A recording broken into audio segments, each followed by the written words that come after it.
Welcome back. Western Cape police are hunting for suspects linked to the murders of 5 people in Khayelitsha this morning. The murders occurred hours before Deputy Minister Cassel Mathale visited Manenberg and Gugulethu, 2 other crime-ridden areas in Cape Town. Mathale was on an outreach program to address crime, gangsterism and substance abuse in the area. Our reporter Ronald Masinda is following the story for us. He joins us now live. So Ronald, things just out of control there. 5 people killed in Khayelitsha today. What do we know at this stage? Well, what we can tell you, Shahan, is that mass shootings here in the Western Cape have really become the norm. So what we are being told is that at around 3 to 3:30 this morning, a group of men stormed inside an informal settlement in Ndlovini, where 2 people were found, a male and a female. We are being told that the female was gunned down at the spot and the man was taken away by this group of men. It was shortly afterwards that he was also gunned down with 3 other men.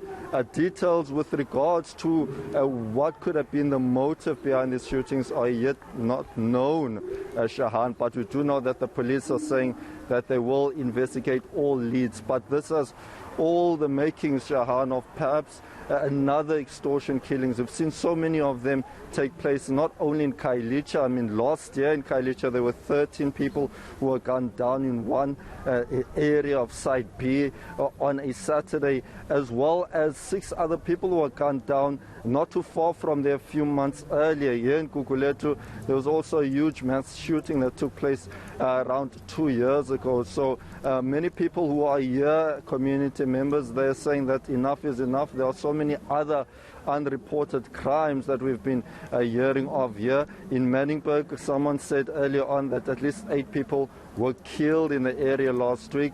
And we were also hearing of 2 women who were brutally murdered in Gugulethu in just days and weeks, days apart from each other.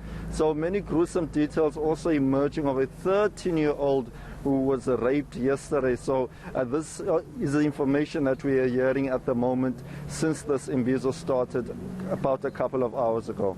Yeah, and you know, what's happening here is that these murders take place just hours before the Imbizo you're talking about. What are people saying at this Imbizo about police actually taking responsibility for crime in these areas? Yeah, people are basically saying enough is enough. I mean, it's the same old story. I mean, police coming and talking to the community, giving them what the community says are basically empty promises, because around October last year, or just before then, we also had the police, the national minister or deputy minister here as well addressing the crowd, and one of the complaints was the lack of police visibility. There were also issues where people felt that they were told that 20 years ago they will have a police station. So not only is there a shortage of police, but also a shortage of police stations. In Manenberg, people have been up in arms saying that a lot of the criminals that are walking around this area are also here. So we heard from one of the leaders, of community leaders here in Manenberg, Vanessa, and she had this to say. It is evident that the community is fed up. And we are not waiting on any DMs, ministers, to do the job. Because in order to stop this violence and this war, it's not the police's job alone. So the community is taking accountability. We will definitely keep the DMs and the ministers accountable, but we are not going to sit back and wait for them to do something. But what we will not do is we will not accept that they are not doing their part. So if it means we need to expose certain officials and politicians and departments, we will do so. But the community in itself is definitely doing something about this. We are not going to wait on DMs or ministers to do anything, because it didn't happen before. Yeah, it's something they've been struggling with for years. So the community also saying while it is their responsibility to also fight crime, neighborhood watch groups actually need more help. Yes, indeed. And At this actual event, there's around 690 people from various neighborhood watch groups in the area. A lot of them saying not only are they unemployed, but they are also targeted by criminals because they don't have any other means to defend themselves when they are under attack. Many people who are here are saying that, government needs to come in and assist them, give them some form of stipends at least to motivate them while they try and protect the community, because many of the vulnerable young children and women are still being raped and killed without any form of assistance from police. Police, we do know in many of these areas, are severely understaffed.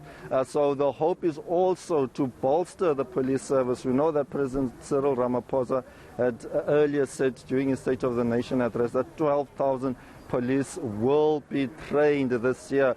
Many people saying that's not even enough because much more effort is needed from the police. So we also heard once again from the Manenberg member who we spoke to earlier, was also here and has also been quite vocal during this time.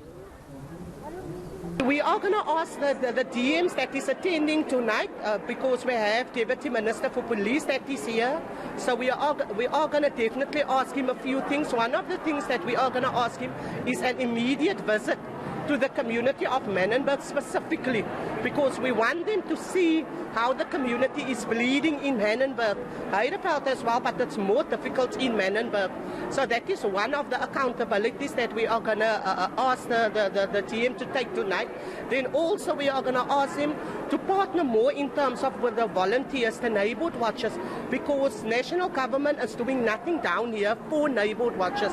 So there's a lot of things that we are going to ask the DMs tonight that they must take accountability for. All right, we're going to leave it right there. Our reporter Ronald Masinda following that story for us.